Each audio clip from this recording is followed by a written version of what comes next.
दोस्तों, एक छोटे से गांव में एक लड़का रहता था जिसका नाम राजू था। राजू बहुत होशियार था, लेकिन वह दिन भर खाली बैठा रहता था।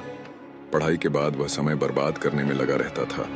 कभी दोस्तों के साथ गप्पे मारता, कभी मोबाइल पर गेम खेलता, तो कभी बिना किसी वजह के सोता रहता। उसकी माँ अक्सर उसे समझाती, बेटा खाली मत बैठो, कुछ काम करो, सीखो, आगे बढ़ो। लेकिन राजू हर बार उनकी बात को अनसुना कर देता।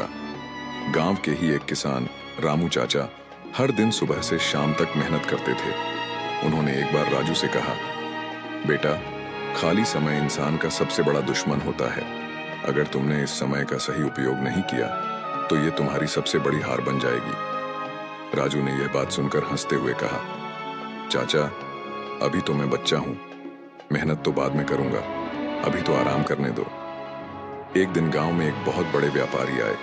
उन्होंने गांव के बच्चों को बुलाया और कहा, मैं ऐसे बच्चों को नौकरी दूंगा जो मेहनती और अपने समय का सही उपयोग करना जानते हो, लेकिन इसके लिए तुम्हें एक परीक्षा देनी होगी। यह सुनकर गांव के सभी बच्चे बहुत उत्साहित हो गए। राजू भी इस परीक्षा में भाग लेने का सोच रहा था, लेकिन उसे लगा कि उसने कभी कोई नया कौशल नहीं सीखा, न कभी किसी चीज में मेहनत की। परीक्षा के लिए बच्चों को 10 दिनों में अपनी पसंद की कोई एक चीज सीखनी थी, जैसे चित्रकारी, बागवानी, लकड़ी का काम या गाना। राजू ने पहले 2 दिन खाली बैठे बैठे बर्बाद कर दिए। जब उसने देखा कि उसके दोस्त मेहनत कर रहे हैं तो उसे चिंता हुई। उसने अपने दोस्त मोहन से पूछा, तू क्या कर रहा है? मोहन ने जवाब दिया, मैं चित्रकारी सीख रहा हूं, ये मेरा शौक भी है और मुझे लगता है कि इससे मैं अच्छा कर सकता हूं। राजू को एहसास हुआ कि खाली बैठने की वजह से उसके पास न तो कोई हुनर है और न ही कोई अनुभव। उसने जल्दी जल्दी कुछ सीखने की कोशिश की, लेकिन समय कम था। 10 दिन बाद परीक्षा हुई। व्यापारी ने सभी बच्चों के काम देखे। मोहन ने अपनी सुंदर चित्रकारी दिखाई और उसकी खूब तारीफ हुई। कुछ बच्चों ने लकड़ी से सुंदर खिलौने बनाए तो कुछ ने गीत गाए। लेकिन जब राजू की बारी आई तो वह सिर झुकाकर खड़ा हो गया। उसके पास दिखाने के लिए कुछ भी नहीं था। व्यापारी ने उससे पूछा, बेटा तुमने 10 दिनों में कुछ क्यों नहीं सीखा? राजू ने धीमे स्वर में कहा, मैंने समय बर्बाद कर दिया। व्यापारी ने उसे समझाया, खाली समय सोने जैसा होता है, अगर तुम इसे यूं ही बर्बाद करोगे तो भविष्य में पछताना पड़ेगा।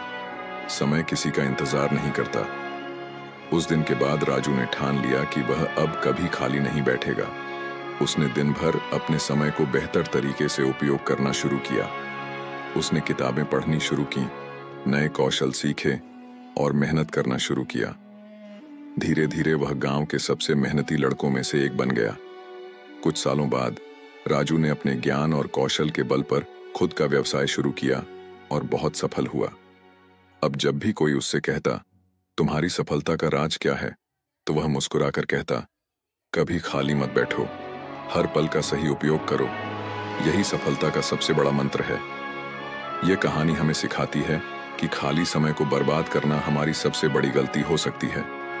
जिंदगी में जो समय अभी हमारे पास है वह कभी वापस नहीं आएगा, इसलिए हर पल का सही उपयोग करें।